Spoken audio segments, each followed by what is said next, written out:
दोस्तों जैसे कि आपको पता है कि Madhya Pradesh metro rail corporation limited की तरफ से जो यहाँ पर वैकेंसी आई है, अगर आपने भी इसके लिए अपने आवेदन वगैरह को फिल करने के बाद सबमिट कर दिया है और फॉर्म को सबमिट करने के बाद आपको पता चला कि भैया आपके फॉर्म में कोई मिस्टेक वगैरह हो गई है, तब क्या है यहाँ पर आप अपने आवेदन वगैरह में कोई भी करेक्शन वगैरह कर सकते हैं। अगर करेक्शन कर सकते हैं तो किस तरीके से आपको करेक्शन करना है, क्या यहाँ पर कोई करेक्शन की डेट वगैरह मेंशन कर रखी है? वैसे तो दे नहीं रखी है, मुझे पता है आपने अच्छी तरह नोटिस वगैरह को पढ़ लिया होगा। यहाँ पर कोई भी करेक्शन की डेट वगैरह तो मेंशन नहीं कर रखी है। तो किस तरीके से आप अपने फॉर्म में करेक्शन वगैरह कर सकते हैं, पूरी जानकारी आपको इस वीडियो में मिलने वाली है, तो वीडियो को शुरू से लेकर आखिरी तक पूरा देखेगा। और दोस्तों चैनल पर अगर पहली बार है फटाफट चैनल को सब्सक्राइब कर लीजिए ताकि फ्यूचर में भी आपको ऐसी जॉब्स और वैकेंसी से रिलेटेड जानकारी और अपडेट्स वगैरह मिलती रहे। दोस्तों वीडियो पर आगे बढ़ने से पहले मैं आप लोगों के साथ अपनी कुछ जानकारी और नॉलेज वगैरह शेयर करना चाहूंगा।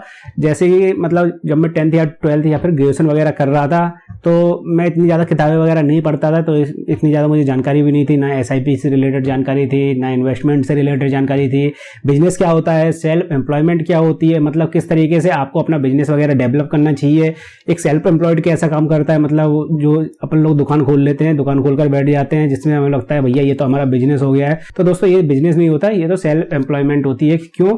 क्योंकि इसमें आपको खुद ही काम करना पड़ता है। आप इसको अपना बिजनेस वगैरह बना सकते हैं, अगर आपको अच्छी खासी जानकारी हो तो इसको आप बिजनेस भी बना सकते हैं, लेकिन होती तो ये सेल्फ एम्प्लॉयमेंट है। तो ऐसी कुछ जानकारी अगर आपको भी चाहिए तो आप चाहें तो कुकू FM ऐप डाउनलोड कर सकते हैं। वैसे तो आपको बुक्स वगैरह पढ़नी पड़ेगी जिसमें आपको टाइम भी देना पड़ेगा और आपको बुक्स वगैरह बाई भी करनी पड़ेगी, जैसे कि 100-150 रुपए की एक बुक आएगी। अगर मैं मिनिमम प्राइस की बात करता हूँ, आप रिच डैड पुअर डैड पढ़ सकते हैं, जिसके बारे में आपने काफी बार सुना भी होगा, या फिर काफी सारी और भी किताबें जैसे कि आपको मेरे पीछे नजर आ रहा है, यहाँ पर कुछ किताबें ये रखी हुई हैं, कुछ मेरी अलमारी के ऊपर रखी हुई हैं, मतलब काफी सारी मैं किताबें रीड करता रहता हूं। लेकिन जब से मुझे कुकू FM ऐप के बारे में पता चला तो मैंने उस ऐप को डाउनलोड कर लिया और साथ में मैंने उसका प्रीमियम भी ले लिया। अब प्रीमियम लेने के बाद मैं कोई भी किताब सुनता हूं उसकी समरी भी सुन सकता हूं मैं, और उस ऐप में काफी सारी फुल बुक्स भी आ जाती है, तो मैं उनको भी सुनता रहता हूं अपने कान में ईयरफोन लगाकर, या फिर मैं कहीं ट्रैवल कर रहा हूं तो जस्ट कान में एक ईयरफोन लगा लेता हूं और सुनता रहता हूं किताबें।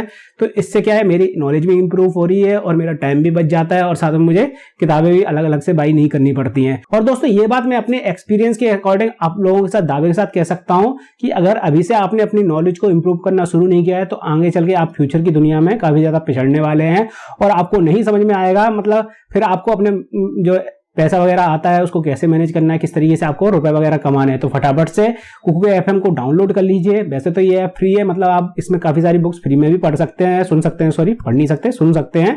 लेकिन अगर आप प्रीमियम लेते हैं तो और भी काफी सारे यहाँ पर ऑप्शन आपके लिए अवेलेबल हो जाएंगे, एड्स वगैरह नहीं आएंगे जो बीच बीच में एनोइंग एड्स वगैरह आते रहते हैं। और दोस्तों जो इसका प्रीमियम है वो भी ज्यादा महंगा नहीं है, जितने में आप 2 बुक्स खरीदेंगे उतने में आप इसका प्रीमियम ले सकते हैं और काफी सारी ढेर सारी बुक्स वगैरह आप यहाँ पर सुन सकते हैं, जिससे आपका टाइम वगैरह भी बच जाएगा और आपकी नॉलेज भी इंप्रूव हो जाएगी। तो फटाफट से डाउनलोड कर लीजिए कुकू FM ऐप, लिंक मैंने डिस्क्रिप्शन बॉक्स में डाल रखी है। और हाँ, मेरी लिंक से अगर आप डाउनलोड करेंगे तो आपको यहाँ पर अच्छा खासा डिस्काउंट भी मिल जाएगा। तो दोस्तों इसके फॉर्म में कोई करेक्शन की डेट वगैरह तो आने नहीं वाली है, आ जाता है इसके ऑफिशियल नोटिफिकेशन जहां पर करेक्शन से रिलेटेड कुछ जानकारी दे रखी है, वो मैं पहले आपको बता देता हूँ। जैसे यहाँ पर दे रखा है दोस्तों कुछ स्टार्टिंग डेट और एंड डेट दे रखी है, यहाँ पर कोई भी करेक्शन की डेट मेंशन नहीं कर रखी है।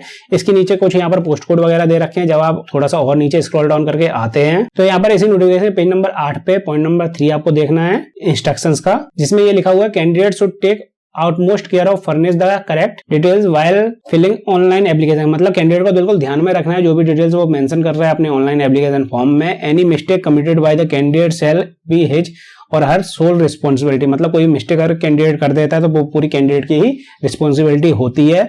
Once the application is submitted, एक बार एप्लीकेशन सबमिट हो जाती है, no change edit will be allowed after thereafter, मतलब एक बार एप्लीकेशन सबमिट हो जाती है तो उसके बाद कोई भी इसमें चेंज और एडिट वगैरह तो यहाँ पर अलाउ नहीं किया जा सकता। मतलब यहाँ पर तो इन्होंने बिल्कुल साफ साफ मना कर दिया है, भैया कोई भी मिस्टेक आपकी हो जाती है तो आपकी खुद की गलती है, उसमें कोई भी आप चेंज वगैरह नहीं कर सकते हैं। और इसके नीचे भी दोस्तों मैंने ढूंढने की कोशिश की है क्या हम यहाँ पर एक से ज्यादा बार फॉर्म को फिल करने के बाद सबमिट कर सकते हैं, तो ऐसा भी कहीं मेंशन यहाँ पर नहीं कर रखा है इसके नोटिफिकेशन में कि भैया एक बार आपके फॉर्म में कोई मिस्टेक हो जाती है तो आप दूसरी बार फॉर्म को फिल करने के बाद सबमिट कर सकते हैं। बस यहाँ पर इन्होंने ये दे रखा है कि भैया आप एक पोस्ट के लिए एक ही फॉर्म को फिल करना है, आपको दूसरी पोस्ट के लिए दूसरे फॉर्म को फिल करना है। यहाँ पर साफ साफ ये लिखा हुआ है, लेकिन ईमेल आईडी और मोबाइल नंबर आपका एक ही होना चाहिए रजिस्ट्रेशन, क्योंकि एक ही बार होता है, दोबारा से रजिस्ट्रेशन नहीं होगा। लेकिन इसके बाद दोस्तों मैंने यहाँ पर एक डॉक्यूमेंट का नोटिस किया है, यहाँ पर एक FAQ का डॉक्यूमेंट वगैरह डाला हुआ है, मतलब फ्रीक्वेंटली आस्क्ड क्वेश्चन के लिए यहाँ पर नोटिस वगैरह डाला हुआ है, एक डॉक्यूमेंट डाला हुआ है।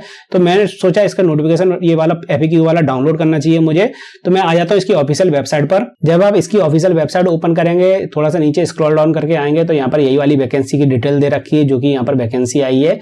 इसको जब आप नीचे आएंगे तो अप्लाई ऑनलाइन का यहाँ पर ऑप्शन नजर आ जाएगा, रजिस्ट्रेशन करने के लिए ऑप्शन नजर आएगा। यहाँ पर नीचे FAQs का जो डॉक्यूमेंट डला हुआ है उसको मैं यहाँ पर ओपन कर लेता हूँ। डॉक्यूमेंट करने के बाद थोड़ा सा इसको जूम कर लेते हैं दोस्तों। यहाँ पर लिखा हुआ है, सबसे पहला ही क्वेश्चन यही पूछा गया है दोस्तों, I have made a mistake in the application. मतलब मैंने अपने एप्लीकेशन फॉर्म को फिल किया और उसमें कोई मिस्टेक हो गई, जैसे कि डेट ऑफ बर्थ में मिस्टेक हो गई है, जेंडर में मिस्टेक हो गई, या फिर ईमेल आईडी में मिस्टेक हो गई है, नाम में मिस्टेक हो गई, या फिर पिताजी के नाम में, पिन कोड में, या फिर मार्कशीट वगैरह की जो मैंने यहाँ पर फिल किए हैं मार्क्स वगैरह उसमें मिस्टेक हो गई, या फिर डॉक्यूमेंट वगैरह, या फिर फोटो सिग्नेचर वगैरह में, मतलब किसी भी चीज में मेरी यहाँ पर मिस्टेक हो गई है। तो जब मैं इसका रजिस्ट्रेशन कर रहा था या फिर मैं फॉर्म वगैरह फिल कर रहा था, तो मुझे क्या करना चाहिए, यहाँ पर इन्होंने ये क्वेश्चन दिया हुआ है। तो इसके नीचे इन्होंने ये छोटा सा आंसर लिखा हुआ है, कैंडिडेट कांट रेक्टिफाई, मतलब इसको कोई भी चेंज वगैरह कैंडिडेट कर नहीं सकता है। और यहाँ पर इन्होंने दे रखा है delay fill in the fresh form. तो अब कई कैंडिडेट को ये बात इसका मतलब समझ में नहीं आ रहा, तो मैं इसको थोड़ा ट्रांसलेट कर लेता हूँ गूगल ट्रांसलेटर पर जाकर। जैसे कि मैंने यहाँ पर गूगल ट्रांसलेटर ओपन कर लिया, यहाँ पर मैं हिंदी कर लेता हूँ इसे। तो यहाँ पर लिखा हुआ है नए फॉर्म को विधिवत भरें। इसका मतलब दोस्तों ये है कि कैंडिडेट अपने मतलब अगर कोई पहले फॉर्म में उसकी मिस्टेक वगैरह हो गई है तो यहाँ पर वो नया रजिस्ट्रेशन वगैरह कर सकता है और नए फॉर्म को फिल करने के बाद सबमिट कर सकता है। अब कैंडिडेट ये बोलेगा भैया नया मोबाइल नंबर, मतलब मोबाइल नंबर वही रखना है कि दूसरा रखना है, तो आपको सेम मोबाइल नंबर से सेम ईमेल आईडी से नया रजिस्ट्रेशन जब आप करके देखेंगे तो हो सकता है ना हो, तो आपको यहाँ पर मोबाइल नंबर और ईमेल आईडी भी चेंज कर लेनी है, नया रजिस्ट्रेशन कर लेना है। उसके बाद नया फॉर्म को फिल करने के बाद सबमिट कर देना है। पहला वाला फॉर्म आपका जो भर गया है वो तो भर ही गया, उसको आप हटा नहीं सकते, उसकी फीस वगैरह भी रिफंड नहीं होगी। यहाँ पर इन्होंने ये साफ साफ मेंशन कर दिया था कि मतलब इसकी नोटिफिकेशन में अगर आपकी फीस वगैरह कट जाती है तो वो यहाँ पर रिफंड नहीं करेंगे, ना ही उस फॉर्म को आप विड्रॉल कर सकते हैं, मतलब कैंसिल कर सकते हैं। वो फॉर्म आपका फिल होने के बाद सबमिट हो गया, वो सबमिट ही बना रहेगा। आपका उसका एडमिट कार्ड आ भी जाता है तो आपको उसका एग्जाम देने नहीं जाना है। आपको जो आपने दूसरा फॉर्म फिल किया है नए मोबाइल नंबर नई ईमेल आईडी से उसका ही आपको एग्जाम वगैरह यहाँ पर देने जाना है। तो दोस्तों यही एक तरीका है इसके फॉर्म में करेक्शन करने का, मतलब आपके फॉर्म में कोई मिस्टेक वगैरह हो गई तो आप यहाँ पर नया रजिस्ट्रेशन कर सकते हैं नए मोबाइल नंबर नई ईमेल आईडी से, और उसमें आप फॉर्म को फिल करने के बाद सबमिट कर सकते हैं। तो आपको दूसरे वाले का ही एग्जाम देने जाना है जो आपने नया फॉर्म फिल करने के बाद सबमिट किया है। तो दोस्तों इस तरीके से आप यहाँ पर करेक्शन वगैरह कर सकते हैं। अगर आपको फिर भी कोई प्रॉब्लम या समस्या आ रही है तो वीडियो के नीचे कमेंट सेक्शन में आप मुझे पूछ सकते हैं, कोशिश करूंगा आपके कमेंट्स और मैसेज का रिप्लाई करने की। और जैसे कि मैंने वीडियो के बीच में आपको कोको ऐप की जानकारी दी, अगर आप ऐप को डाउनलोड करते हैं मेरी दी हुई लिंक से, जो कि मैंने डिस्क्रिप्शन बॉक्स में डाल रखी है, तो आपको इसकी प्रीमियम लेने पर अच्छा खासा डिस्काउंट मिल जाएगा और आपकी फ्यूचर में नॉलेज तो इंप्रूव होने ही वाली है अगर आप ऑडियो बुक्स वगैरह सुनते हैं तो।